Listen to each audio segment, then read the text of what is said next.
अल्हम्दुलिल्लाहि रब्बिल आलमीन वस्सलातु वस्सलामु अला सय्यिदिल मुरसलीन अम्मा बाद फ़अऊज़ु बिल्लाहि मिनश शैतानिर रजीम बिस्मिल्लाहिर रहमानिर रहीम अस्सलातु वस्सलामु अलैका या रसूलल्लाह व अला आलिका व अस्हाबिका या हबीबल्लाह अस्सलातु वस्सलामु अलैका या नबीअल्लाह व अला आलिका व अस्हाबिका या नूरल्लाह।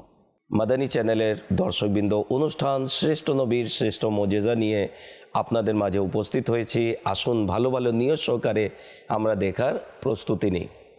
নবী পাক সাল্লাল্লাহু তাআলা আলাইহি ওয়াসাল্লাম ইরশাদ করেন, মান সাল্লা আলাইয়া ইয়াউমাল জুমআতি মিয়াতা মাররাতিন, যে ব্যক্তি জুমার দিন আমার প্রতি 100 বার দুরূদ শরীফ পাঠ করে, যা ইয়াউমাল কিয়ামতি ওয়া মাআহু নূরুন, যখন সে কিয়ামত দিবসে আসবে তখন তার সাথে একটি নূর হবে।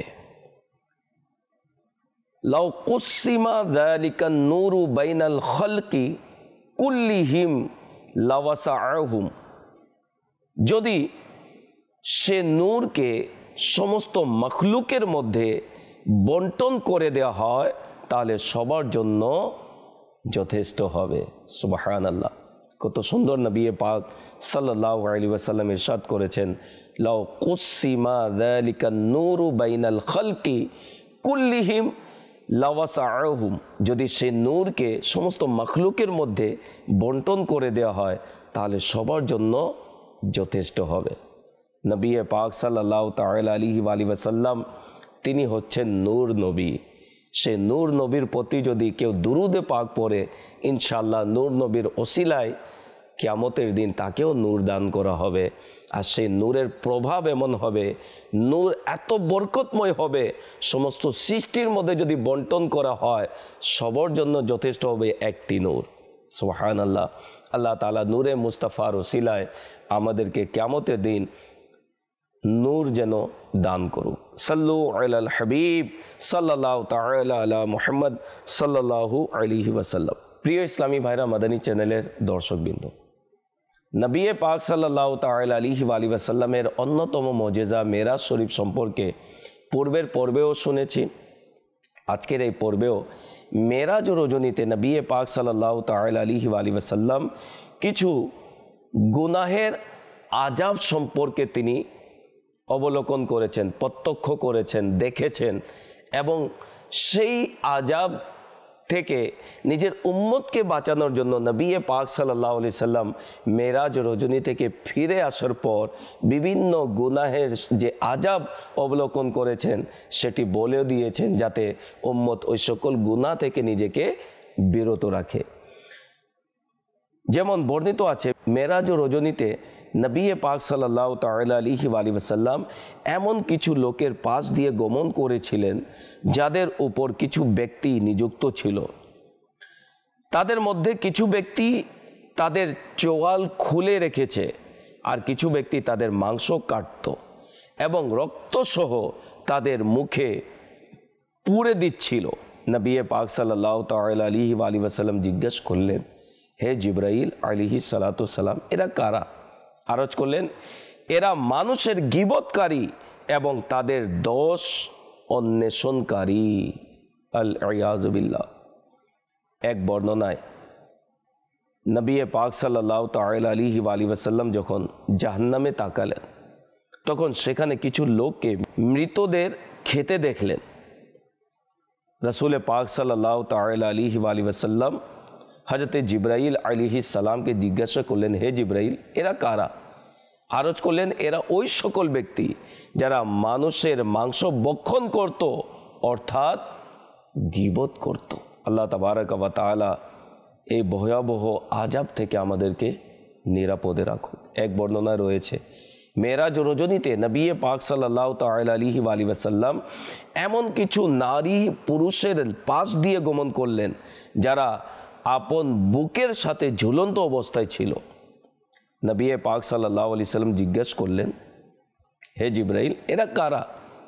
আরজ করলেন, এরা মুখের উপর দোষ ত্রুটি বলে বেড়াতো আর পিছনে নিন্দা করত, তাদের সম্পর্কে আল্লাহ পাক ইরশাদ করেছেন পারা 30 সূরা হুমাজা আয়াত নম্বর 1 মধ্যে, ওয়াইলুল লিকুল্লি হুমাজাতিল লুমাজা। কানজুল ইমানের অনুবাদ, ধ্বংস ওই ব্যক্তির জন্য যে লোক সম্মুখে বদনাম করে ও অগোচরে নিন্দা করে।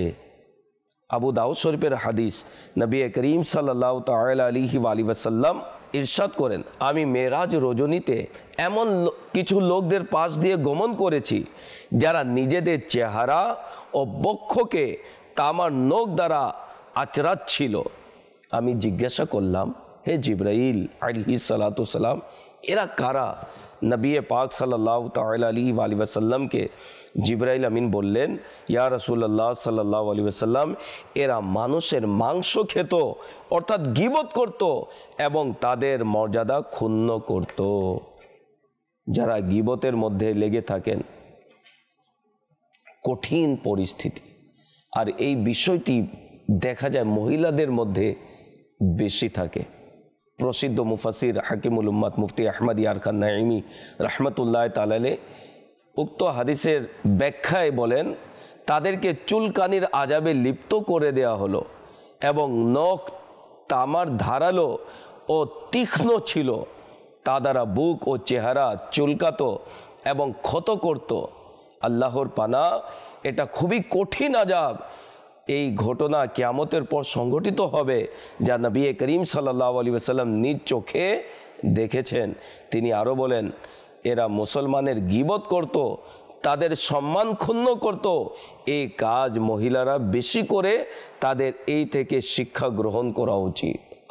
ওই সকল মহিলারা যারা এই অনুষ্ঠান দেখছেন, আপনাদের মাঝেও যদি এই বিষয়টি যদি থাকে, কারো গীবত নিয়ে বসে গেলেন, কারো সম্মানকে ক্ষুণ্ণ করলেন, কারো ব্যাপারে বিভিন্ন ধরনের আপনি অপবাদ দিলেন, এই সকল বিষয় যদি আমাদের মাঝে থাকে, আমাদের তওবা করা উচিত। কেমন কঠিন আযাব নবী পাক সাল্লাল্লাহু তাআলা আলাইহি ওয়াসাল্লাম মেরাজ রজনীতে দেখেছেন। যারা গীবত করত, তাদের আযাব কত ভয়ঙ্কর দেখেছেন।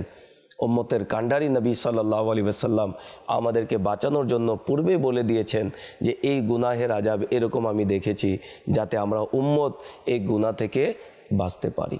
আসুন না আমরা নিয়ত করি যে আমরা গীবত করব না ইনশাআল্লাহ। গীবত থেকে নিজেও বাঁচব, অপরকে বাঁচানোর জন্য চেষ্টা করব। নবী পাক সাল্লাল্লাহু তাআলা আলাইহি ওয়াসাল্লাম মেরাজ রজনীতে আরও কিছু গুনাহের আযাব দেখেছেন। যেমন নবী পাক সাল্লাল্লাহু তাআলা আলাইহি ওয়াসাল্লাম যাদেরকে আযাবে লিপ্ত দেখেছেন, তাদের মধ্যে ওই লোকেরাও ছিল যারা সুদ খাওয়ার কারণে আযাবে লিপ্ত ছিল।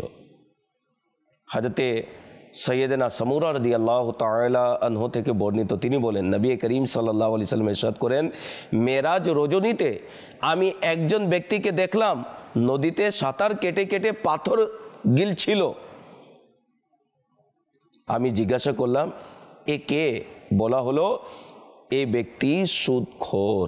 নাউজুবিল্লাহ।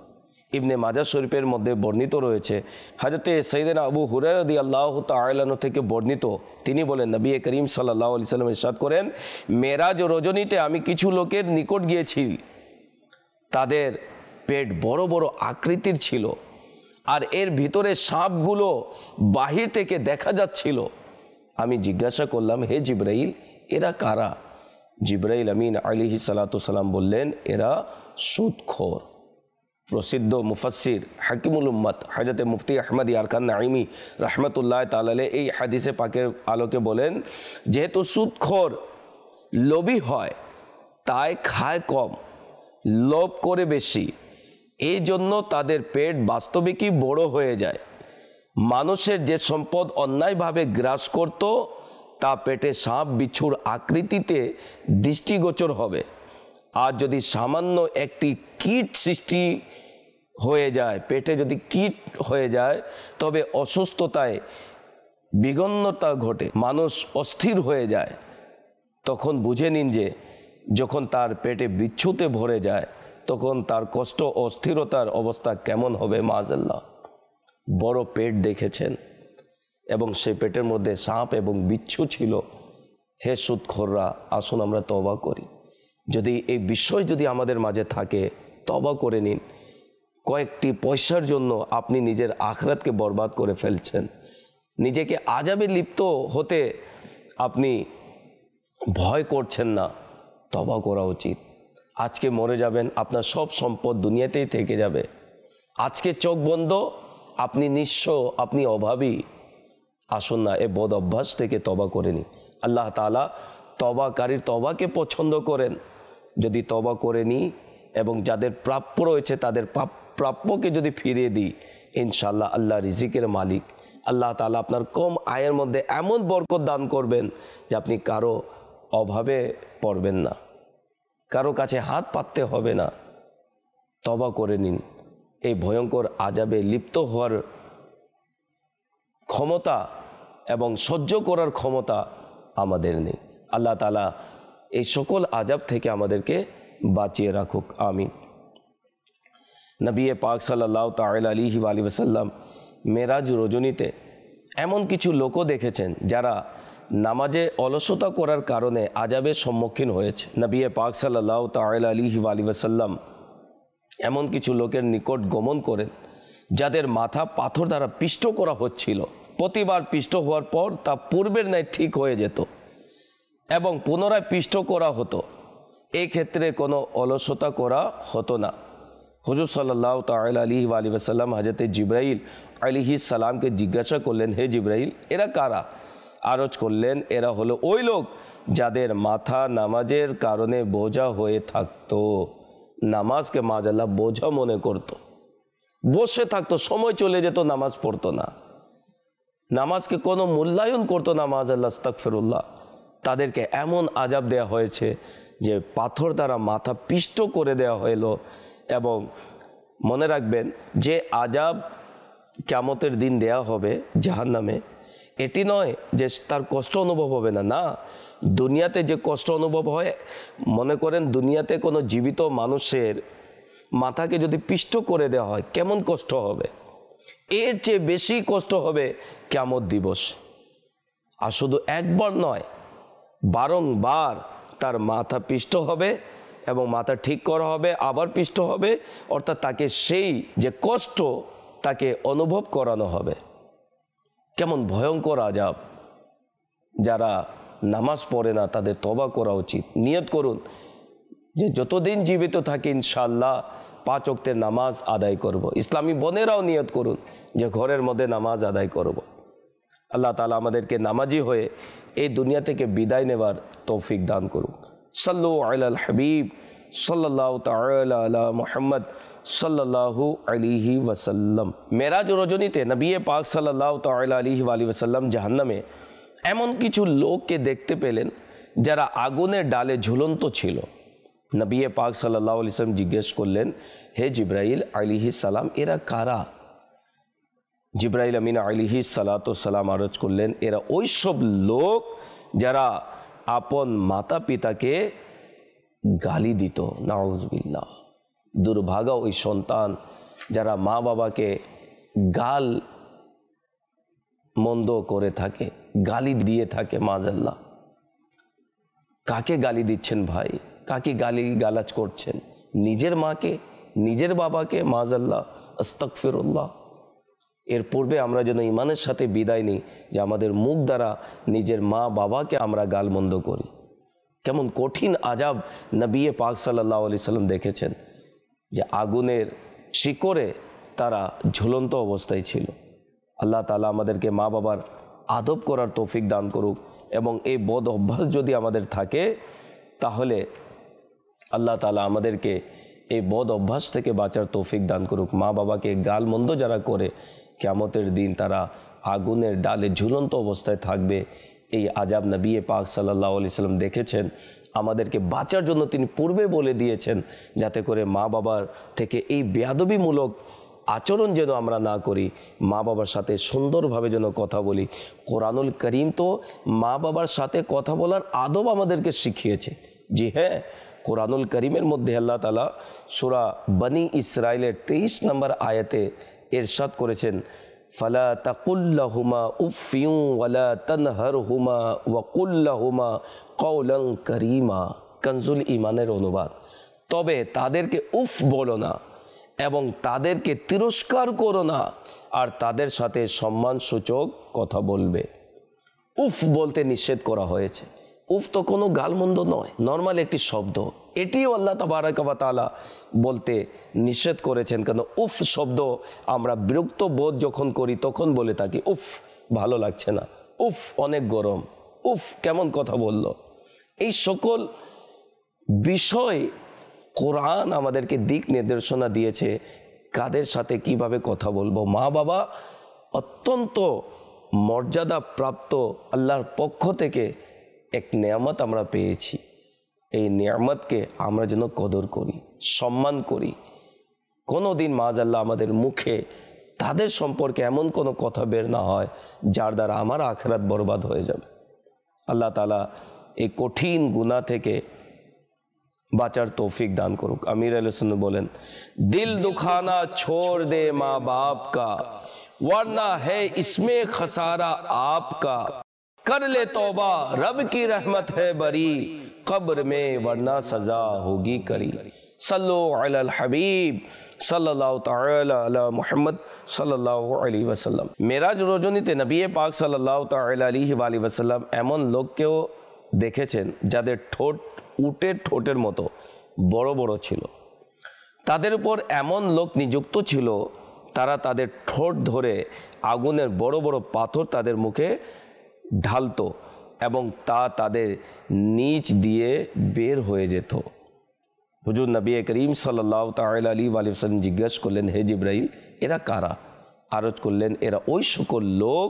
এরপর এই আয়াতে কারিমা পাঠ করলেন, আল্লাযীনা ইয়াকুলুনা আমওয়ালাল ইয়াতামা যুলমান ইন্নামা ইয়াকুলুনা ফি বুতুনিহিম নারা। কানজুল ইমানের অনুবাদ।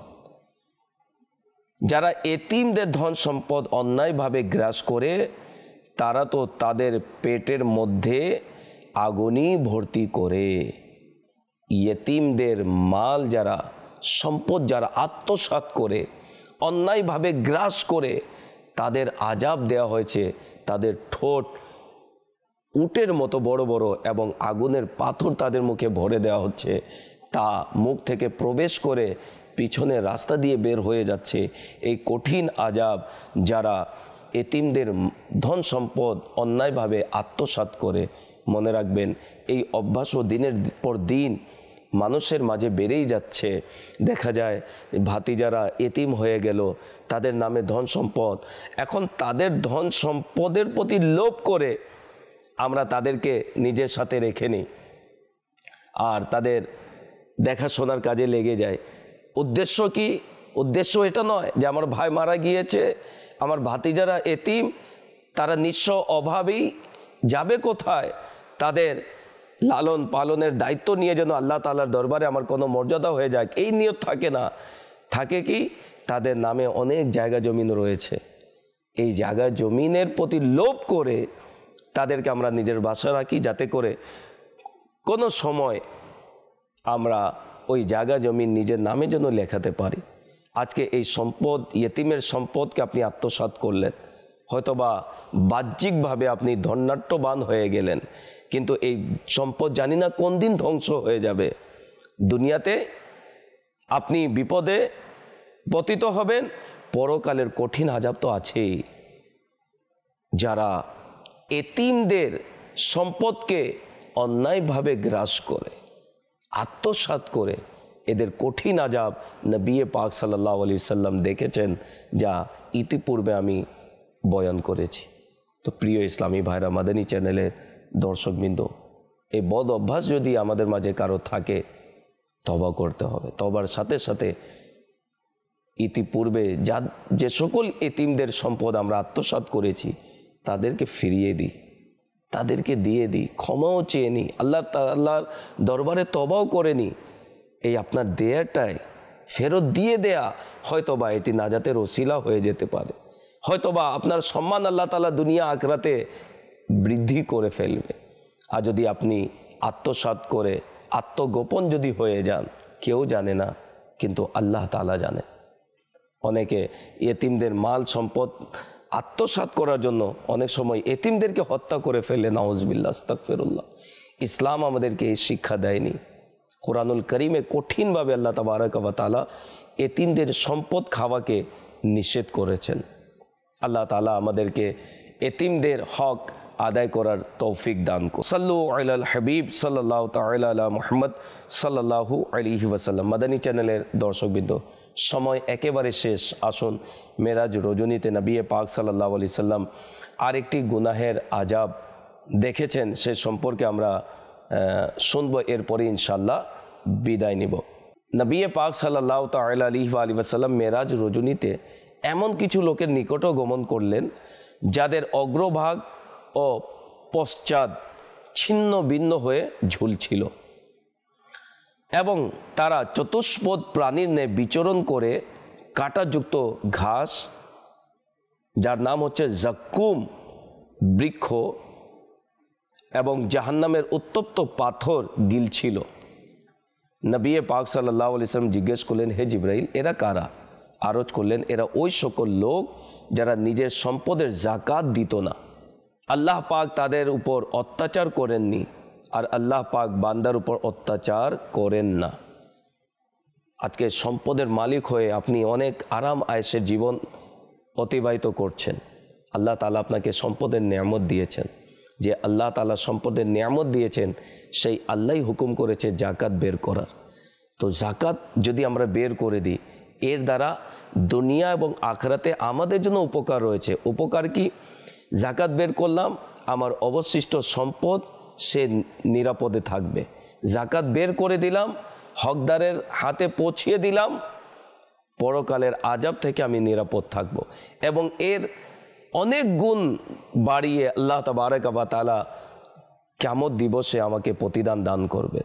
কিন্তু এই সম্পদের মোহে, ভালোবাসায় যদি সম্পদকে ধরে রাখি, আর এই সকল ফরজ আদায়ের ক্ষেত্রেও যদি আমরা দ্বিধাবোধ করি, বঞ্চিত হয়ে যায়, যাকাত আদায়ের ক্ষেত্রে যদি কৃপণতা করি, তাহলে দুনিয়ার সম্পদও হাতে থাকবে না, পরকালের কঠিন আযাব আমাদের ভাগ্যে জুটে যাবে। তাই অনুরোধ করব, যাদেরকে সম্পদের নিয়ামত আল্লাহ তাআলা দান করেছেন, পরিপূর্ণ হিসাব করে যা যাকাত বের হয় প্রতি বছর বের করে দিন। এটি আল্লাহ তাআলা হুকুম করেছেন। সম্পদের মালিক আমাকে কে বানিয়েছে? আল্লাহ তাআলা। সেই আল্লাহই হুকুম করেছেন, তার পক্ষ থেকে সম্পদ আমার কাছে আমানত। তার দেয়া আমানতকে তার হুকুম মোতাবেক যদি আমি যাকাত বের করে দিই, তাহলে এই আমানত দীর্ঘদিন আমার কাছে থাকবে। হ্যাঁ, কিতাবে বর্ণিত আছে, কেউ যদি চায় দীর্ঘদিন যেন সম্পদশালী, বিত্তশালী থাকুক, তাহলে তার উচিত সে যেন ওই সম্পদের যাকাত বের করে। তো এই ইতিপূর্বে যারা এখনও যাকাত বের করেননি, অনুরোধ করব যাকাত বের করে দিন। পূর্বের যত বছরের যাকাত বাকি রয়েছে, সেই বছরের হিসাব লাগিয়ে যাকাত বের করে দিন, তওবাও করে নিন, এবং পরবর্তীতে এই বিষয় থেকে আমরা যেন নিজেকে বাঁচিয়ে রাখি এবং হকদারদের হাতে যেন আমরা যাকাত পৌঁছিয়ে দিই। আল্লাহ তাবারক ওয়া তাআলা আমাদেরকে তার হুকুম মোতাবেক যাকাত আদায় করার তৌফিক দান করুক। প্রিয় ইসলামী ভাইরা, মাদানী চ্যানেলের দর্শকবৃন্দ, এটি নবী পাক সাল্লাল্লাহু আলাইহি ওয়াসাল্লামের মুজিজা যে তিনি আযাব সংগঠিত হওয়ার পূর্বেই কোন কোন গুনাহের কি আযাব রয়েছে সেটি অবলোকন করে উম্মতকে জানিয়ে দিয়েছেন, যাতে করে আমরা এই সকল গুনাহ থেকে বাঁচতে পারি। যারাই এই অনুষ্ঠান এই পর্যন্ত দেখেছেন, আল্লাহ তাআলা আপনাদেরকে ভালো ও সুস্থ রাখুক। বিদায় নিব। আল্লাহ তাআলা আপনাদের এই বসাকে, শোনাকে কবুল করুক। আমিন। বিজাহিন নবিয়িল আমিন সাল্লাল্লাহু আলাইহি ওয়াসাল্লাম। সাল্লু আলাল হাবিব সাল্লাল্লাহু তাআলা আলা মুহাম্মদ সাল্লাল্লাহু আলাইহি ওয়াসাল্লাম।